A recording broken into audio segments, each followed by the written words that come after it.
اور استقامت، کسی شے پر قائم رہنا، یہ بھی صبر۔ تو عمل صحیح پر استقامت کے لیے وَاصْبِرْ وَمَا صَبْرُكَ إِلَّا بِاللَّهِ، اس صبر کی سب سے اہم جو بنیاد ہے، اس کا جو سب سے بڑا ذریعہ ہے، اس کا جو سب سے بڑا سہارا ہے، وَمَا صَبْرُكَ إِلَّا بِاللَّهِ، اس کے لیے ضرورت ہے ایک گہرے تعلق کی کہ اللہ کے ساتھ ایک ایسا تعلق برقرار رہے جو نہ صرف گہرا ہو بلکہ دائم و قائم، مسلسل۔ ذرا ذہول ہوگا تعلق مع اللہ میں، ذرا کمی آئے گی، شیطان کا وار کاری ہو جائے۔ اسی کو حضور نے حدیث میں یوں تعبیر کیا ہے تمثیلاً کہ جو دل اللہ کی یاد سے غافل ہے، اس پر فارسی کا وہ مقولہ بھی ہے کہ خانہ خالی را دیو بھی گرت، گھر خالی رہے تو جنات اس پر، دیو جو ہے آ کر قبضہ جما لیتے ہیں۔ تو خانہ قلب جو ہے اگر یاد خدا بندی سے خالی ہو گیا تو شیطان ابلیس لعین اپنی تھوتھنی ٹکا دیتا ہے۔ یہ لفظ آتا ہے سور کے منہ کے لیے تھوتھنی، جس طرح اس کا نکلا ہوا سا منہ ہوتا ہے آگے، یہ لفظ استعمال کیا گیا کہ وہ اپنی تھوتھنی انسان کے دل پر جما کر اور پھوکے مارنی شروع کر دیتا۔ تو شیطان کو موقع ہی کب ملتا ہے؟ جب انسان کے تعلق مع اللہ کے اندر کبھی وہ خانہ بالکل خالی ہو گیا ہو یا اتنا ضعیف ہو گیا ہو کہ کل عدم ہو جائے، گویا کہ نہیں۔ تیسری چیز کی طرف آئیے، روحانی ترقی۔ روحانی ترقی کے لیے میں ایک اصطلاح کے سامنے لا رہا ہوں، اس سے مراد کیا ہے؟ روحانی ترقی کے لیے ہماری دینی اصطلاح ہے تقرب الی اللہ، اللہ سے قریب تر ہوتے چلے جانا۔ اس پر میرا کتابچہ بھی ہے، تقرب الی اللہ کے دو مدارج، دو درجے، جو در حقیقت ایک حدیث نبوی علیہ الصلوۃ والسلام ہی پر مبنی ہے کہ حضور نے ایک درجہ قرار دیا ہے تقرب بالفرائض، فرائض کے ذریعے سے انسان اللہ کا قرب حاصل کرے۔ ایک ہے تقرب بالنوافل، نوافل کے ذریعے سے اللہ کا قرب حاصل کرے۔ ان میں کیا نسبت و تناسب ہے، اہمیت کے اعتبار سے کون بڑھ کر ہے، بلندی کے اعتبار سے کون بڑھ کر ہے، یہ تمام مسائل میں نے اپنی اس تقریر میں بیان کیے تھے جو اس کتاب سے شائع ہوئی ہے۔ اس وقت میں اس کی تفصیل میں نہیں جا رہا، صرف یہ تذکرہ اس لیے کر رہا ہوں کہ جن کو بھی خواہش ہو جائے وہ اس کا مطالعہ کرے۔ ہماری اس وقت کی گفتگو سے وہ کتابچہ اس جگہ پر منسلک ہوگا۔ تو تقرب الی اللہ، یہ تقرب کوئی فزیکل فنومینن نہیں ہے، جسمانی یا مادی مسئلہ نہیں ہے۔ اللہ سے قرب یہ نہیں ہے کہ کوئی کروڑوں میل کا فاصلہ ہے، اب ہمیں وہ رسی پر چڑھنا ہے اوپر بڑی محنت اور مشقت سے۔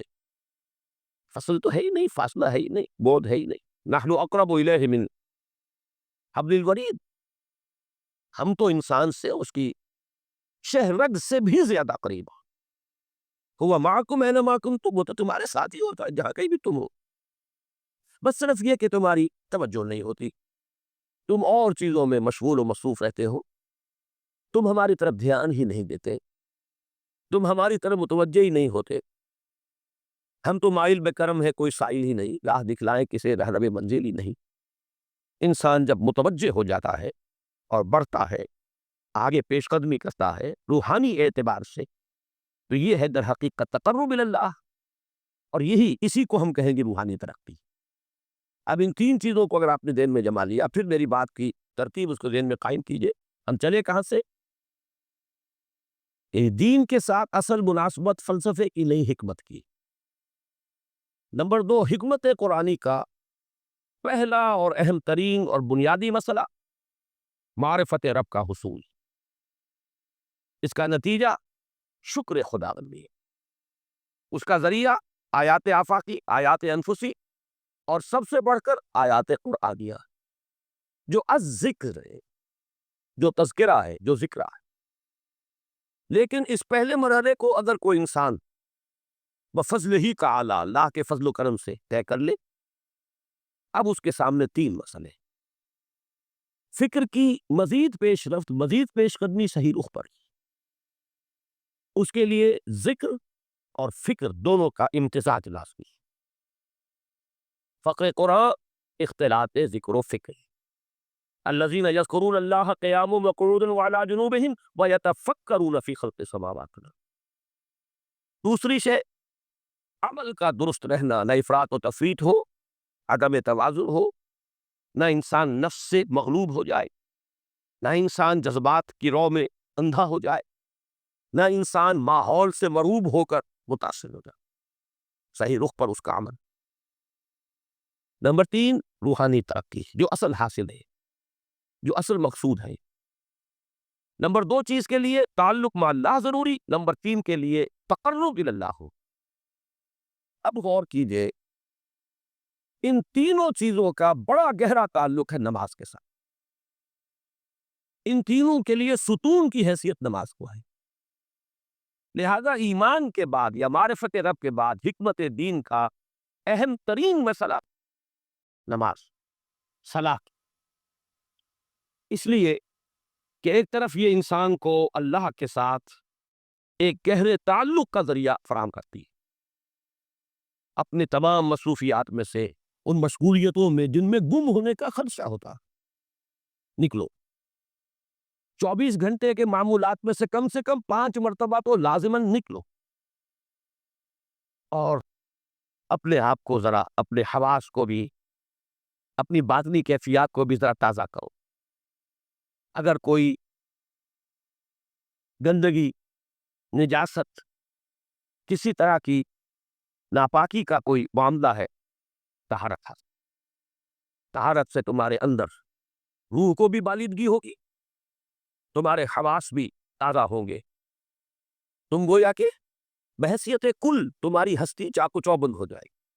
وہ کسل، وہ سستیاں، وہ جو ایک کثافتیں ہوتی ہیں، ان سب سے نجات حاصل کرو، اور اب اپنے رب کے حضور میں کھڑے ہو جاؤ. اس کے ساتھ اپنا عہد بھی تازہ کرو، اس کی اہم صفات کو بھی اپنے ذہن میں پھر مستحضر کرو. یہی وجہ ہے، دیکھیے میں نے جو آیات آپ کو شروع میں سنائی تھی، سورہ لقمان کی 2 آیتیں. پہلی آیت میں اس کا ترجمہ کر چکا. دوسری آیت وَلَقَدْ وَإِذْ قَالَ لُقْمَانُ لِابْنِهِ وَهُوَ يَعِظُهُ يَا بُنَيَّ لَا تُشْرِكْ بِاللَّهِ إِنَّ الشِّرْكَ لَظُلْمٌ عَظِيمٌ. اس کے بعد درمیان میں کچھ مضمون آ کر پھر وہ آیت مبارکہ آئی، یا بنی اقیم الصلاۃ وامر بالمعروف وانہ عن المنکر واصبر علی ما اصابک. گویا کہ اہم ترین چیز، بنیادی ترین چیز، اللہ کو محض پہچان لینا کافی نہیں ہے، یاد رکھنا ضروری ہے. اللہ یاد رہے گا تو فکر صحیح آگے بڑھے. اللہ یاد رہے گا اور اس کے ساتھ ایک گہرا تعلق جو ہے برقرار رہے گا تو عمل درست رہے. بالکل یہی بات سورہ طٰہٰ میں جو پہلی وحی حضرت موسیٰ علیہ السلام پر ہوئی، اور پہلا مخاطبہ ہے، چونکہ حضرت موسیٰ کو یہ انبیاء کرام کے مقدس گروہ میں ایک امتیازی حیثیت حاصل ہے کہ ان سے براہ راست گفتگو ہوئی ہے، اگرچہ صرف ایک پردہ تھا، اوٹ من ورائے حجاب گفتگو ہوئی ہے، لیکن یہ کہ کوئی فرشتے کا درمیانی جو ہے وہ لنک نہیں تھا. براہ راست اللہ تعالیٰ نے حضرت موسیٰ علیہ السلام سے کلام فرمایا. کلم اللہ موسیٰ تکلیما. موسیٰ سے تو اللہ نے کلام فرمایا جیسے کہ کلام کیا جاتا. تو پہلا مخاطبہ ہے، یہ پہلا مکالمہ ہے، پہلی وحی کہیے. اسی میں یہ الفاظ بھی موجود ہے، اننی انا اللہ لا الہ الا انا فاعبدنی واقم الصلاۃ لذکری. یہ گویا کہ حکمت قرآنی کا ایک بہت بڑا خزانہ ہے یہ آیت مبارکہ، کہ خود حضرت موسیٰ علیہ السلام کو جو ہدایت دی جا رہی ہے، میں ہوں، میں اللہ، اننی انا اللہ لا الہ الا انا، میرے سوا کوئی معبود نہیں. فاعبدنی، بس میری بندگی، میری عبادت، میری پرستش، میری محبت، اس کو اختیار کرو. وَأَقِمِ الصَّلَاةَ لِذِكْرِي، اور نماز کو قائم رکھو میری یاد کے. بلکہ اسی سلسلہ کلام میں آگے چل کر سورہ طٰہٰ میں آتا ہے، کافی گفت و شنید کے بعد جب حضرت موسیٰ نے کچھ معذرت بھی کی، کچھ دعائیں بھی کی، اللہ نے ایک دعا قبول بھی کی کہ ان کے بھائی کو بھی شریک کر دیا، حضرت ہارون کو بھی۔ اس کے بعد پھر جب فرمایا کہ اب جاؤ فرعون کی طرف، تو اس میں فرمایا وَلَا تَنِيَا فِي ذِكْرِي، اور دیکھنا یہ جو عظیم مشن تمہارے کندھے پر آ گیا ہے، بڑا بھاری اور کٹھن ایک فرض ہے جو تم پر عائد ہو گیا ہے، اس کے لیے سب سے بڑی تمہارے پاس جو قوت کا ذریعہ ہے وہ نماز ہے۔ وَلَا تَنِيَا عَنْ ذِكْرِي، میری یاد میں کبھی غفلت نہ کرنا، اس میں کبھی کوئی کمی نہ آنے دینا۔ جیسا کہ میں نے عرض کیا تھا کہ جیسے ہی وہ تعلق جو ہے کمزور پڑتا ہے یا منقطع ہو جائے معاذ اللہ، تو پھر انسان گویا کہ شیطان کے لیے ایک لقمہ تر بن جاتا ہے۔ اب آپ اور کیجئے تیسری شے تقرب اللہ، اس کے حوالے سے بھی جو فرائض اور نوافل کی بات ہے اس کو اس و ذہن سے نکال کر یہ سمجھیے کہ اس میں نماز کا کیا مقام ہے، اس لیے کہ نماز فرض بھی ہے، نماز نفل بھی ہے، وہ تو دونوں میں شریک ہو جائے گی۔ اب اس کو لفظ صلاۃ کے حوالے سے آپ ان دونوں چیزوں کو سمجھیں۔ صاد لام واو یا یہ چونکہ حروف علت ایک دوسرے سے بدلتے رہتے ہیں، یہ جو مادہ ہے اس کی جو خالص لغوی اصل ہے، جو خالص عربی زبان میں اس کا بنیادی مفہوم ہے، وہ آگ جلانا یا آگ تاپنا یا آگ سینکنا، حرارت حاصل۔ زیادہ بار بار آتا ہے جہنم کے ذکر میں، اسلوہا، اب جلو اس میں، تاپو اس کو، یہ سینکے گی تمہیں۔ بلکہ تثقلون کا لفظ آیا ہے حضرت موسیٰ کے کلام میں، جب وہ گئے تھے کوہ طور پر، جب پہنچ گئے تو تھے آگ کی تلاش میں، لعلکم تثقلون، تو اپنے اہل خانہ سے یہی کہا تھا کہ مجھے کہیں وہ روشنی نظر آ رہی ہے، غالباً کوئی وہاں سے آگ مل سکے گی، ورنہ یہ کہ کوئی رہنمائی کو رستہ مجھے مل سکے گا، میں وہ آگ لے آؤں گا، کوئی چنگاری وہاں سے لے آؤں، لعلکم تثقلون، تاکہ تم، اب یہ اصطلاح در حقیقت باب افتعال ہے، اور یہ تے یہاں پر کوئے کی شکل اختیار کر دی، تا نے طوبن کی صورت اختیار کی صاد کی وجہ سے۔ بہرحال اس کا سب سے بنیادی مفہوم جو ہے وہ ہے تاپنا، سکائی حاصل کرنا، حرارت۔ اس کے حوالے سے سمجھ لیجئے کہ سب سے بنیادی تعلق اس کا جو ہے وہ روح کے ساتھ۔ روح میں محبت خداوندی کی آگ اگر ٹھنڈی پڑ گئی ہو، اگر محبت خداوندی کی حرارت میں کمی ہو رہی، تو اس کو اثر نو، جس کو کہ میں آج سوچ رہا تھا تو ایک لفظ ذہن میں آیا کہ جیسے بیٹری اس کو ریچارج کیا جاتا، اسی طریقے سے روح کے اندر محبت خداوندی کی اس حرارت کو اثر نو تازہ کرنا، یہ ہے در حقیقت نماز کا اصل مقصد۔ اس لیے کہ اس لفظ کا بنیادی مفہوم، اصل لغوی مفہوم تو یہ، اگرچہ اس کا سب سے زیادہ کثرت سے جو استعمال ہوتا ہے، اور لفظ صلاۃ جس سے در حقیقت جس تصور پر مبنی ہے وہ ہے اقدام، کسی کی طرف متوجہ ہونا اور پھر دعا۔ صلاۃ کا سب سے قریبی مفہوم لفظی جب بیان کیا جائے گا، اس سے مراد، اس کے معنی، تو دعا اس میں اہم ترین، کسی کی طرف توجہ کرنا، مناجات کرنا، گفتگو کرنا، مخاطبہ، مکالمہ، دعا، یہ در حقیقت صلاۃ کا سب سے بڑا اصطلاحی مفہوم ہے۔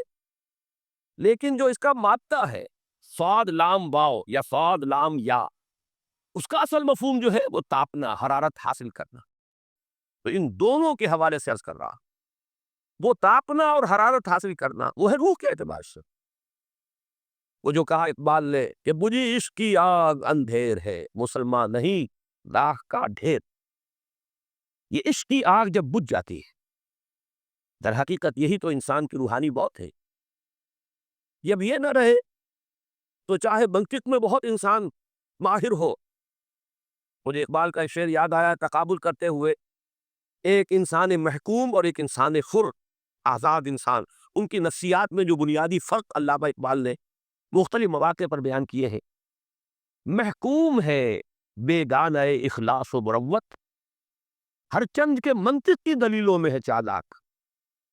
تو منطق کی دلیلوں میں انسان چالاک ہو جائے اور وہ لغت ہائے حجازی کا وہ ایک خزانہ بن جائے، اسے تمام الفاظ کے معنی یاد ہو، وہ بڑے مسائل فقہ کے اسے ازبر ہو، جزیات بے انتہا جزیات جو ہے وہ مستحضر ہو، فلسفے کے بڑے بڑے مسئلے اس نے حل کر لیے ہوں، لیکن اگر روح میں وہ اللہ کی محبت کی آگ نہیں ہے، وہ تپش نہیں، بجھی عشق کی آگ اندھیر ہے مسلمان نہیں راکھتا تھے۔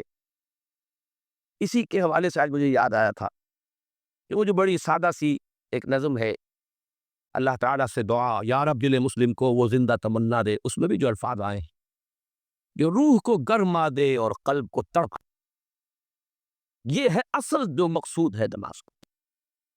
اور یہی وہ چیز ہے جیسا کہ میں نے عرض کیا تھا کہ نگاہوں سے اوجھل، یہ پہلو سامنے ہے ہی نہیں، دوسرا پہلو سامنے ہے اور وہ بھی میرے نزدیک بہت اہم ہے، بہت بنیادی ہے، اس میں کوئی شک نہیں، لیکن یہ ہے بلند ترین مطلب کہ تقرب الی اللہ، اس کے لیے در حقیقت یہ کس لیے درکار ہے؟ روح کے اندر عشق کی حرارت اور گرمی پیدا۔ بسا اوقات یہ اندر دب جاتی ہے، جیسے انگارہ ہوتا ہے آگ کا، اس کے اوپر خاک اور راکھ آ جاتی ہے، اندر کچھ ہوتی ہے، آگ دبی ہوئی سمجھ، آگ بجھی ہوئی نہ جان، اس دبی ہوئی آگ کو پھر ایک شعلہ بنانا، پھر اس کے اندر ایک حیات تازہ پیدا کرنا، یہ ہے نماز کا اہم ترین اور بلند ترین مقصد۔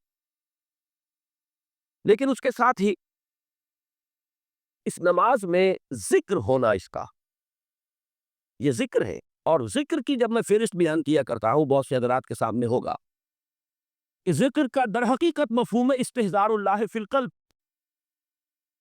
ہمارے ہاں غلطی سے جو ذرائع ذکر ہے انہیں ذکر قرار دے دیا گیا ہے۔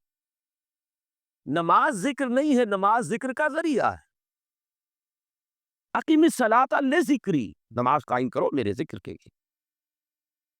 یہ اللہ اللہ کہنا یا ادعیہ معصورہ جو حضور صلی اللہ علیہ وسلم کی مسنون دعائیں ہیں، انہیں اپنے تمام معمولات دنیاوی کے ساتھ ساتھ ان دعاؤں کو بھی انسان پڑھتا رہے، اللہ سے دعا کرتا رہے، یہ تمام ذرائع ذکر ہی۔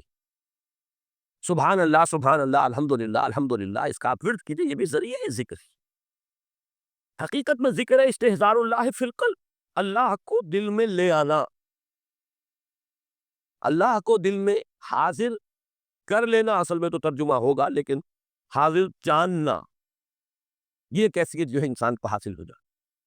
اب اس کے حوالے سے ذرا بات سمجھیے کہ ایک تو میں عرض کر چکا ہوں مجسم ذکر تو قرآن ہے، لہذا ذکر کی فہرست جب آپ کریں گے، ذرائع ذکر تو ان میں سب سے پہلے قرآن ہے، اس لیے کہ وہ ہماری حکمت کے پہلے مسئلے کو حل کر رہا ہے، بنیادی مسئلہ، اہم ترین مسئلہ۔ دوسرے نمبر پر ذکر جو ہے، اب اس کے لیے کچھ اصطلاحات جو میرے مختلف دروس میں شاید آپ کے سامنے بعد میں آئیں یا پہلی آ چکی ہو، ان کے حوالے سے میری بات سمجھیے۔ ایک ذکر غیابی ہے، تھرڈ پرسن میں، صیغہ غائب میں اللہ کی یاد کرنا، اللہ اکبر اللہ اکبر اللہ اکبر۔ اب یہ اللہ اکبر جو ہے یہ جملہ ہے اسمیہ خبریہ ہے، ایک حقیقت کی تکرار آپ کر رہے ہیں، اللہ سب سے بڑا ہے، اللہ سب سے بڑا ہے، سبحان اللہ سبحان اللہ سبحان اللہ۔ یہ در حقیقت ذکر غیابی ہے کہ آپ اس میں مخاطب نہیں ہے اللہ سے، ایک ذکر خطابی کہیں یا ذکر حضوری کہیں، جس میں مکالمہ ہوگا، جس میں گفتگو ہوتی ہے۔ تو نماز در حقیقت ذکر حضوری اور ذکر خطابی کی بلند ترین شکل، اس لیے میں نے عرض کیا تھا کہ نماز کے لفظ یا صلاۃ کے لفظ یہ اصطلاحی معنی جو اکثر و بیشتر کیے جاتے ہیں وہ ہے دعا، اور دعا میں ہوتا کیا ہے؟ مکالمہ ہے، مخاطب، اے اللہ، اے میرے رب، اے پروردگار۔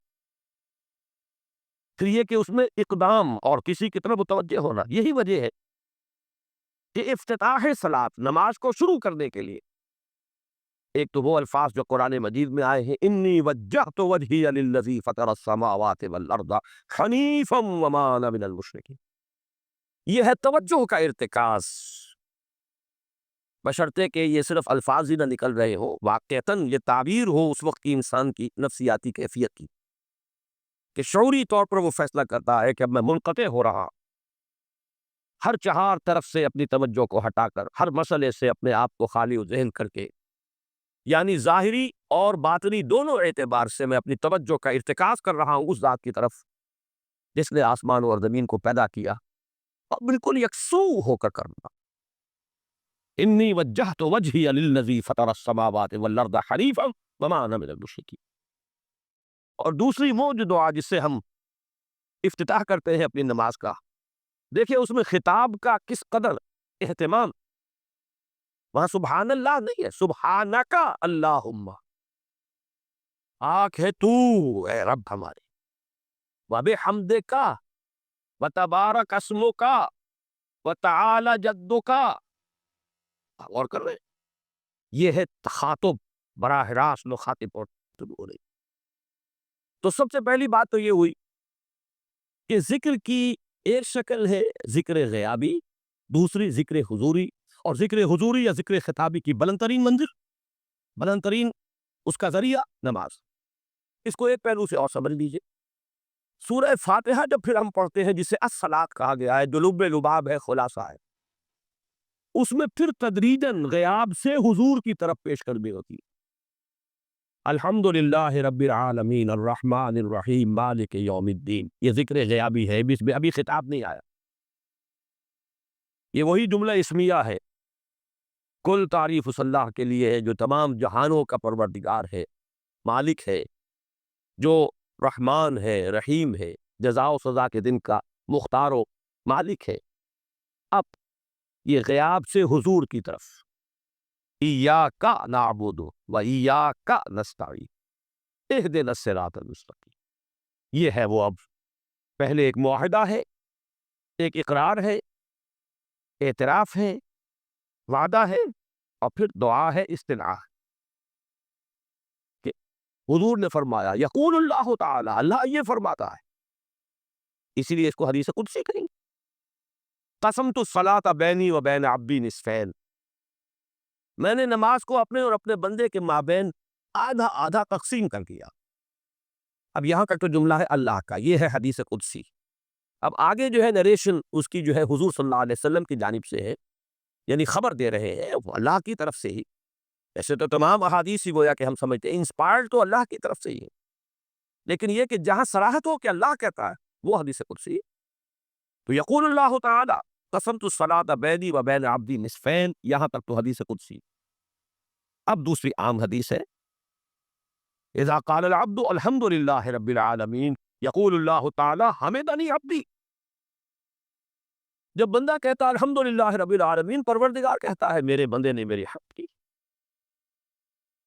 جب بندہ کہتا ہے الرحمن الرحیم، پروردگار فرماتا ہے ثنا علی عبدی، میرے بندے نے میری ثنا کی، بڑی تعریف کی۔